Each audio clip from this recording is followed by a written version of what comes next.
He begins with a blunt reminder. In ancient Rome, female slaves are not considered women at all, but property, like a cart or a jug. They are counted, priced, and traded in markets that resemble livestock auctions more than any place of human dignity. A Roman estate ledger might list a woman between 2 mules and a wagon wheel, her value noted in denarii, as if that number summed her entire existence. Imagine the jarring absurdity if today your social media profile didn't show your age or hometown, but simply a price tag for resale. This was reality for them. So, before we start, take a moment to like the video and subscribe, but only if you truly enjoy what I do here. Drop your location and the local time in the comments too. It always fascinates me to see where in the world you're listening from. As the room softens around you, lean back and allow this story to unfold, an experience unlike anything you've listened to until now. At the slave market, the scene is both banal and horrific.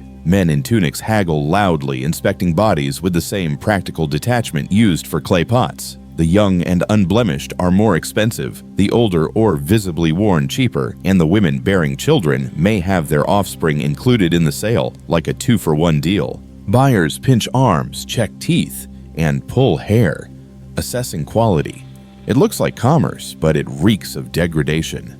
The atmosphere is ordinary to Romans, grotesque to us. Historians still argue whether these auctions were held in open forums or tucked into shaded courtyards, but either way, the purpose is the same, stripping a human down to a unit of property. One scholar notes how slave collars with inscriptions, little bronze tags saying, "If you find me, return me to my master," functioned as both security device and humiliation. The collar, often worn permanently, transformed the woman into a walking billboard of her unfreedom. Roman law reinforced this. The jurist Gaius wrote plainly, "A slave has no legal personality, only the shadow of her masters. She cannot own, inherit, or sue.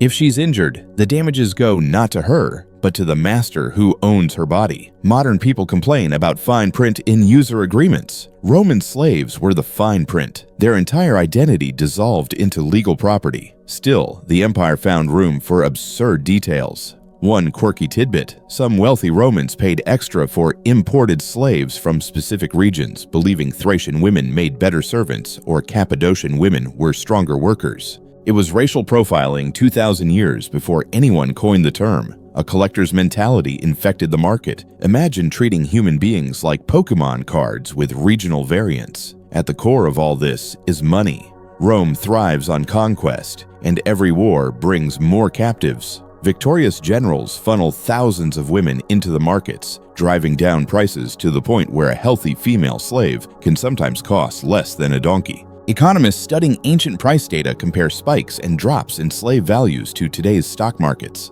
To Romans, women are simply part of the economy, their suffering hidden inside numbers, their humanity flattened into decimal points. And yet, cracks in the facade emerge. Some auction tablets hint at women resisting even at the moment of sale, scratching buyers, refusing to walk, or spitting in the face of the slave dealer. These acts don't change the outcome, but they plant unease. Even in the most controlled market, rebellion slips in like static on a radio. Owners may laugh it off, but somewhere deep down, the disruption unsettles. This whole process is a prelude to further torment. Once purchased, the slave woman steps into an endless routine of labor, silence, and punishment. But the ledger moment her body transformed into property never really leaves her. It follows her into every chore and every breath, a constant reminder that the world has redefined her not as a person, but as an item. And here lies the darker truth. If Rome could so casually erase individuality at the stroke of an ink brush,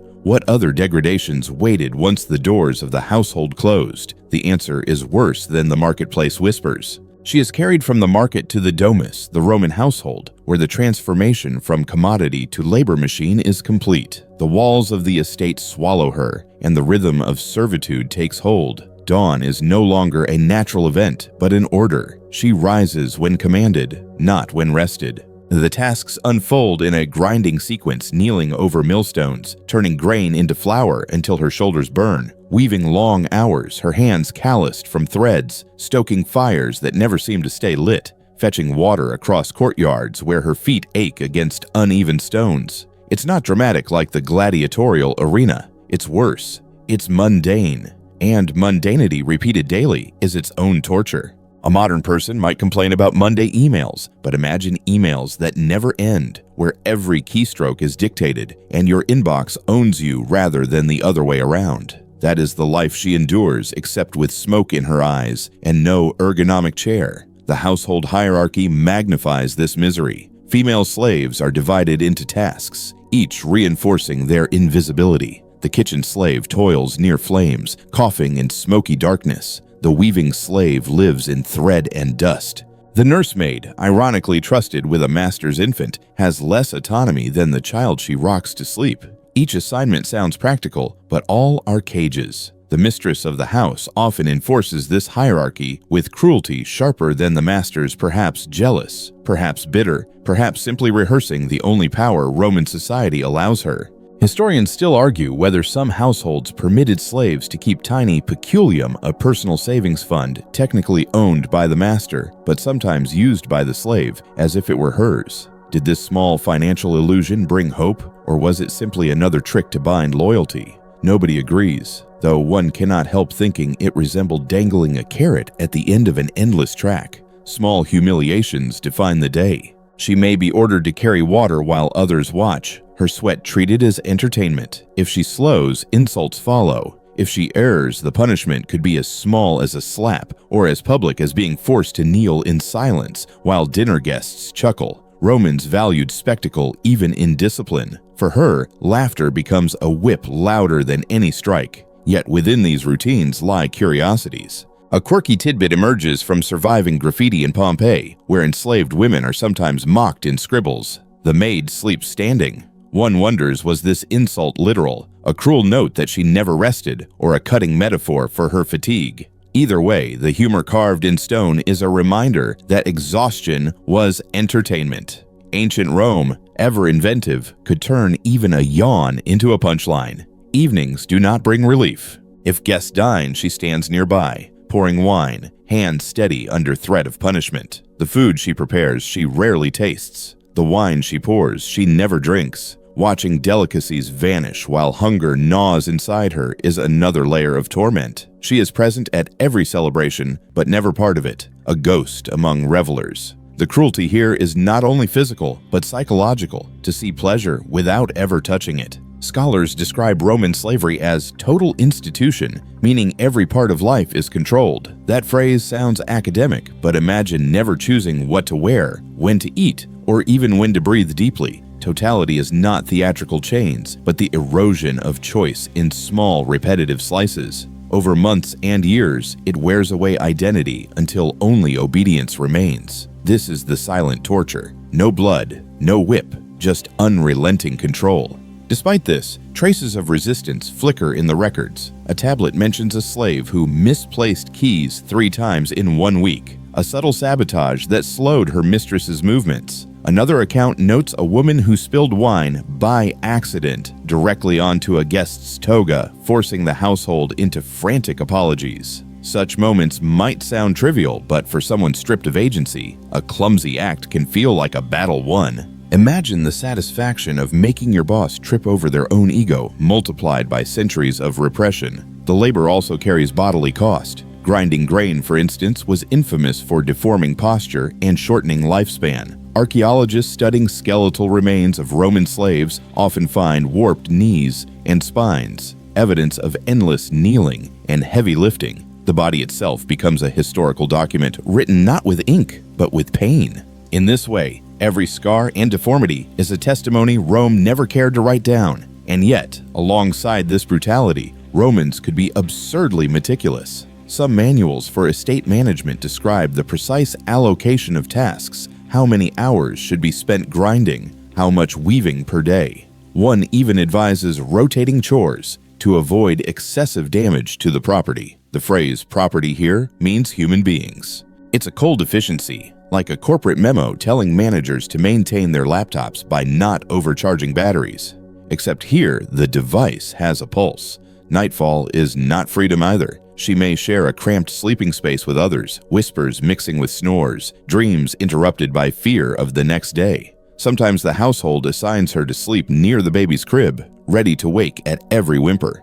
Rest is rationed, not given. And if she dares dream of escape, the iron collar around her neck inscribed with her owner's name reminds her that even fantasy has limits. The ordinary routines of domestic slavery lack the cinematic violence of arenas, yet their cruelty cuts deeper through repetition. Modern audiences may crave shocking spectacles, but here lies the quieter truth. The slow grind of daily servitude breaks more souls than any single lash. That is why the labor of enslaved women is both invisible and unforgettable. Invisible because Romans treated it as background noise. Unforgettable because the scars, physical and emotional, echo even in the bones archaeologists dig up today. And hovering always is the threat of escalation. A mistake in the kitchen, an overheard whisper, a master's whim, any of these can convert mundane labor into public punishment. The routine is not stable but precarious, one slip away from disaster. Tomorrow's bread may burn, and with it, the fragile illusion of safety. It is this uncertainty that drags her forward into the next chapter of torment, where punishment is not private correction, but public theater, staged for Roman satisfaction.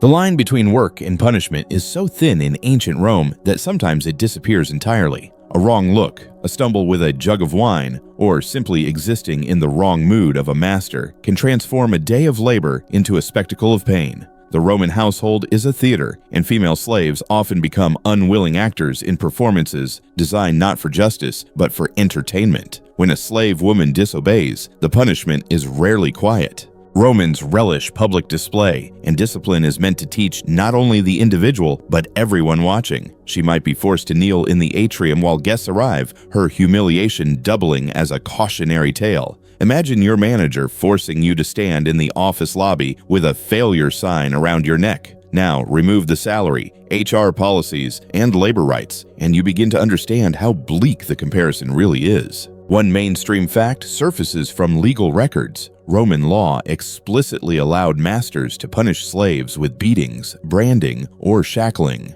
The jurist Ulpian even wrote that a master's power extended to life and death. This authority was not theoretical, it was cultural bedrock.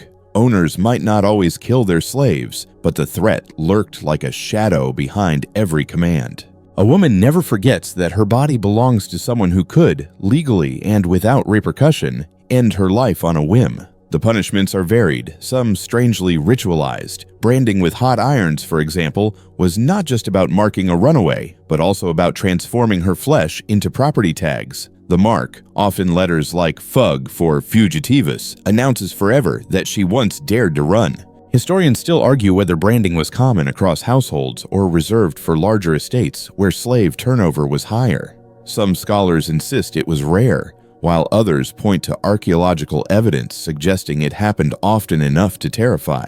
Public humiliation also thrived. A woman might be shaved bald, her hair an ancient symbol of femininity reduced to stubble as neighbors laughed. Romans found humor in baldness. Satirical poets made endless jokes about it, and applying that mockery to a woman doubled the cruelty. In one recorded case, a slave was paraded with a wooden yoke around her neck, transforming her into a human ox. This wasn't just punishment, it was parody, a way of saying, "You are not even human." Absurd details abound. A quirky tidbit from Seneca's letters tells of masters who, when irritated, forced slaves to wear ridiculous costumes as mockery. Imagine a woman punished not with a whip, but by being dressed like a clown, paraded through streets for laughter. This is Rome at its most grotesque. Cruelty fused with comedy, punishment staged as farce. It proves the Roman obsession with spectacle reached into even the darkest corners of domestic life. The psychology of punishment mattered as much as the pain.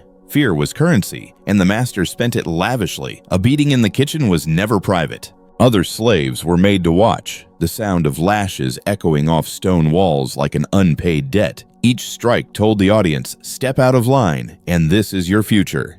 In this way, one woman's body became a billboard of terror, but the punishments could escalate further. Slaves accused of theft or betrayal faced mutilation, ears cropped, noses cut. These acts were not random, but deliberate symbols. A cropped ear announced disobedience forever. No wig or scarf could easily hide it in the hot Mediterranean climate. Her body became permanent evidence of past punishment, a living reminder to everyone around her. Still, resistance did not vanish. Some records whisper of women who mocked their punishers back. One account describes a slave laughing through her beating, unsettling her master so much that he doubled the lashes, furious that she refused to cower. This small act of defiance, finding humor where none should exist, reveals the human capacity to resist, even when crushed. Imagine a prisoner today cracking jokes in court. The laughter might not change the sentence, but it steals a piece of the oppressor's power. Scholarly debates also swirl around the execution of slaves.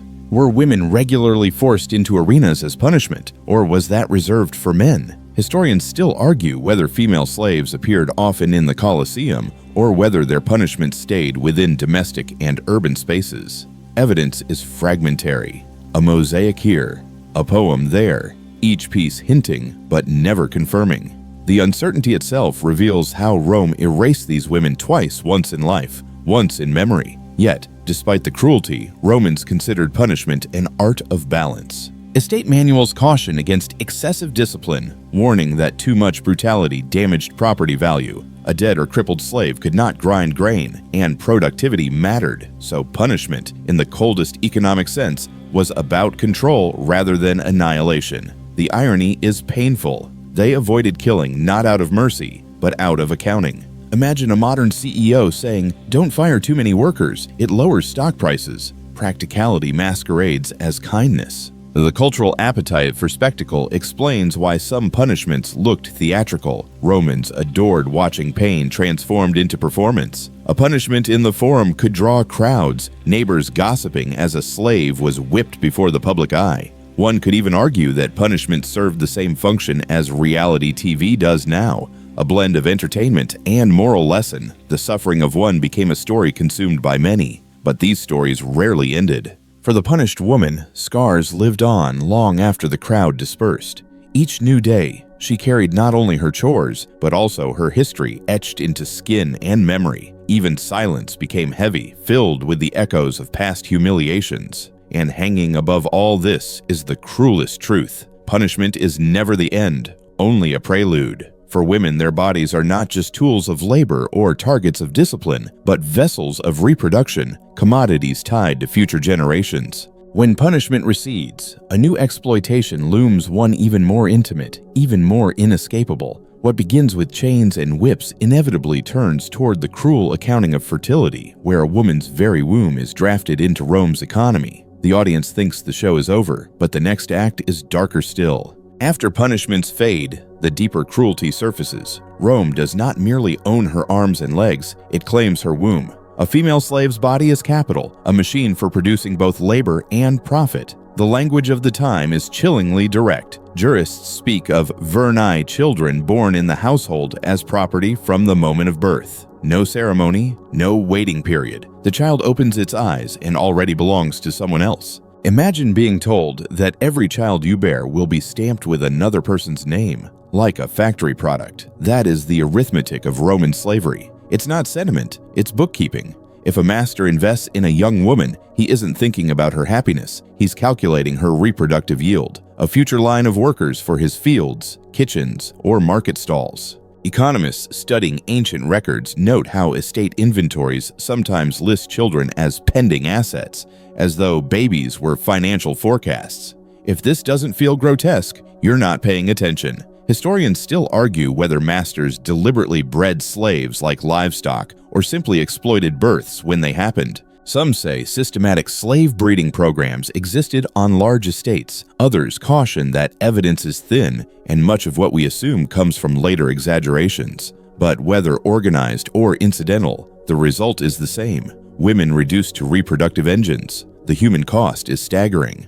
A woman might be forced to couple with another slave at her master's command. Consent, of course, is a concept Rome does not recognize in this context. The master might even use his own power to impregnate her, transforming assault into economic strategy. Children from such unions carry the status of the mother enslaved from birth. The law ensures there is no escape from this cycle. Quirky details sometimes poke through the horror. In some regions, masters rewarded women who bore many children with small privileges, extra rations, slightly lighter work, or even, in rare cases, manumission after a certain number of births. It's the ancient equivalent of a corporate bonus system, except the currency is your own body. Imagine a loyalty program where every baby you produce earns you points toward possible freedom. The absurdity is bitter enough to choke on. The market reinforced this cruel arithmetic. Auctions occasionally advertised women as fertile or good for breeding. The language mirrors how we describe livestock today.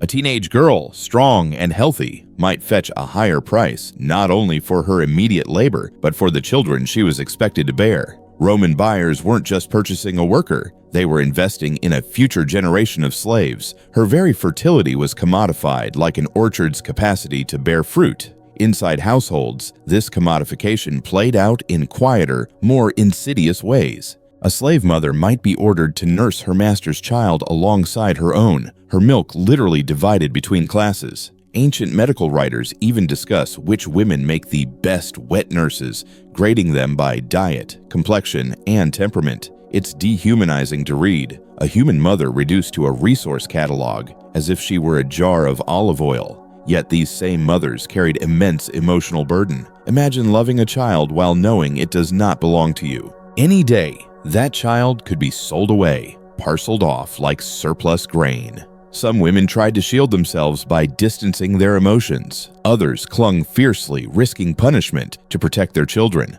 Archaeological evidence of amulets and charms found near slave quarters suggests mothers prayed desperately for divine protection, seeking any scrap of control in a world that denied them everything. And sometimes, absurd hope emerged. Stories circulate of masters freeing slave women who bore them loyal children or who raised household heirs with tenderness. Did these cases prove kindness? Or were they merely self-interest dressed in benevolence? Historians disagree, but the anecdotes hint at the unpredictable lottery of a slave's life mercy, possible but never promised. The body as capital extended beyond fertility into sexuality. Female slaves could be forced to serve as concubines, entertainers, or worse, in ways the law either ignored or sanctioned. One Roman satirist sneers about masters who keep 24 girls for their nightly rotation. The tone is mocking, but the reality for those women is suffocating. They are not companions, they are commodities, exhausted by constant demand,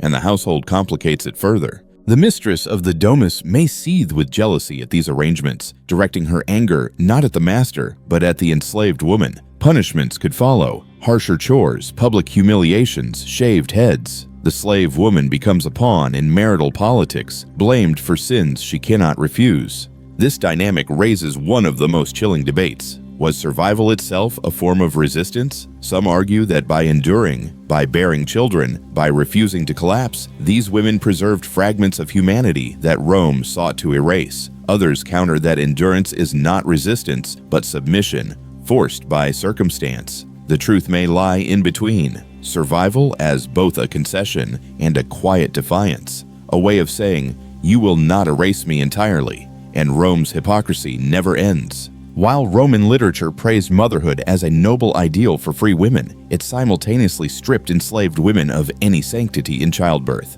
For elite wives, bearing children was celebrated with ceremonies and public honor. For slaves, the same act was a financial line in a ledger. Two women in the same city, one praised as a mother of Rome, the other reduced to inventory. This grotesque commodification is not hidden in dark alleys. It is woven openly into Roman culture. Slavery, sexuality, fertility, all linked by the cold logic of ownership. Every aspect of her body is accounted for, monetized, and exploited. And yet, even under these conditions, whispers of rebellion and endurance linger. The cracks in Rome's machinery widen, reminding us that even when treated as property, women found ways to assert fragments of self. But here lies the cliff's edge. If fertility could be hijacked for profit, if sexuality could be commanded at will, what forms of resistance could possibly remain? The answer arrives not in grand revolts, but in subtler gestures, whispered defiance, and sometimes miraculously escape.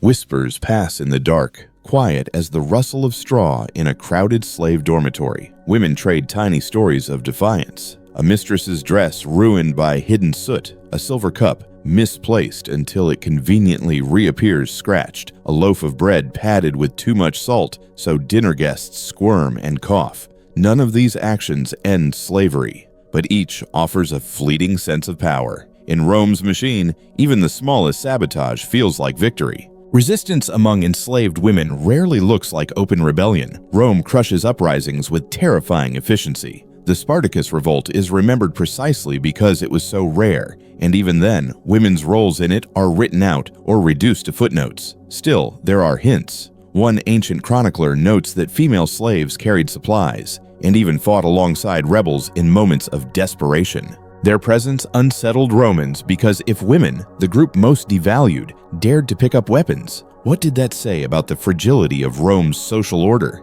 Yet for most women, rebellion meant endurance, not spectacle, to survive day after day, to raise children despite the certainty of loss, to keep whispering names in secret so identity wasn't erased. That was resistance. Historians still argue whether this counts as rebellion or adaptation. But listen closely. Endurance can be louder than silence. Imagine someone singing softly under their breath while being drowned out by an orchestra. The song is fragile, but it proves the person hasn't disappeared. One quirky tidbit reminds us of this resilience. Archaeologists have uncovered small, scratched inscriptions on walls of Roman slave quarters, words of prayer, names of lovers, even crude jokes. One graffito reads, "I serve, but my heart is free."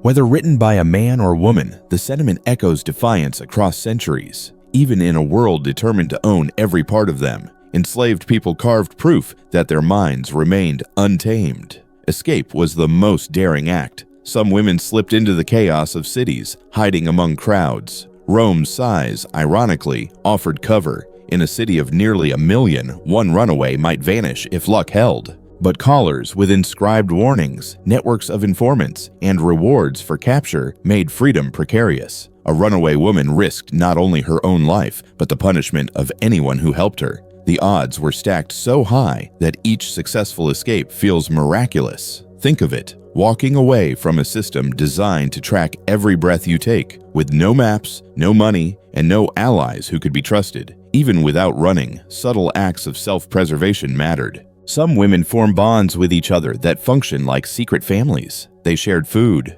guarded one another's children, whispered lullabies across crowded sleeping spaces. These gestures carved out tiny islands of humanity. A Roman master might see only obedience, but beneath the surface lay a network of care that no whip could erase. Literature, even hostile literature, preserves glimpses of resistance. Roman satirists complain about clever slave girls who talk back or manipulate their mistresses. The very fact that these jokes exist suggests that some women used wit as their only weapon. Imagine the risk. One sarcastic comment could mean a beating, yet humor slipped through cracks, mocking power under its nose. Satire always punches up, even when the satirist doesn't realize it. There were also moments of spiritual rebellion. Many slaves adopted foreign gods or carried secret amulets. In a society obsessed with rituals and omens, enslaved women drew strength from belief systems their masters could not fully control. A small charm tied to an ankle, a whispered prayer to Isis or Cybele, these were private fortresses of hope. Scholars debate how much these spiritual practices constituted resistance. But to the women themselves, they must have been lifelines, a way of saying, Rome does not own my soul. And then comes the paradox. Sometimes survival required complicity. Some women rose within the household hierarchy, becoming senior servants or trusted caretakers. These positions offered tiny privileges but demanded loyalty to the very system crushing them. Modern readers might condemn this as betrayal, but imagine the impossible choice. Accept advancement and protect your child from sale, or resist and risk losing everything. Rome designed slavery so that even resistance could be twisted back into chains. Still, stories of escape and defiance trickle through. One legal record notes a woman who, when accused of theft, laughed in the magistrate's face. Another inscription, likely carved by a runaway before recapture, declares, "I am not what you call me." These fragments are fragile, but they endure. Proof that even under total domination, individuality seeped through. And perhaps the most profound resistance was memory. Mothers whispered family names to their children, knowing those names might never appear in official records. They passed down songs, recipes, gestures, fragments of culture. Rome could strip property, impose punishments, force reproduction, but memory was slippery, uncontainable. In this sense, enslaved women preserved not only themselves, but the possibility of futures Rome never intended. As the empire stretched and centuries rolled forward, the whispers accumulated. One could almost imagine a chorus, faint but insistent, echoing beneath marble halls and across dusty fields. We endure, we resist, we remain. Rome's monuments stand in ruin today, but those whispers still vibrate, reminding us that oppression never fully silences the oppressed. And so the story softens now. The voices of these women, once drowned out by the clamor of markets and punishments, become clearer as history bends to listen. Their pain is undeniable, but so is their endurance. Against the weight of law, custom, and cruelty, they carried on not always in triumph, but always in persistence. Slowly, the harsh light of Roman markets and households dims. The sound of iron collars and shouted commands fades into a low murmur, then silence. The women we have followed, imagined through fragments of history, reconstructed from scraps of law and archaeology, step back into shadow, leaving only traces behind. Your breathing steadies as the story loosens its grip. The relentless labor, the humiliations, the punishments, even the commodification of children all soften now. Like chalk dissolving in water, what lingers is not the cruelty itself, but the resilience hidden within it. Small jokes scratched on walls, lullabies hummed in the dark, eyes lifted skyward in prayer. These fragile acts shine brighter when the cruelty around them is allowed to fade. As you sink deeper into quiet, imagine their voices no longer whispering in fear, but resting, at last, in peace. The stones of Rome may still stand, but the empire that enslaved them is long gone. What endures is the memory, and perhaps the recognition that endurance itself is a form of rebellion. Let the rhythm of the story slow to a lull. Each detail, each scar, each whispered act of defiance drifts away, like leaves carried down a stream. You are left with calm, a gentler awareness of the strength hidden in those the world tried hardest to erase. And as your eyes grow heavy, hold on to this thought. History's cruelties may echo, but so do the quiet triumphs of survival. Next time, we'll slip into another chapter of human strangeness, perhaps even darker, perhaps oddly lighter, but always revealing the hidden corners of our shared past.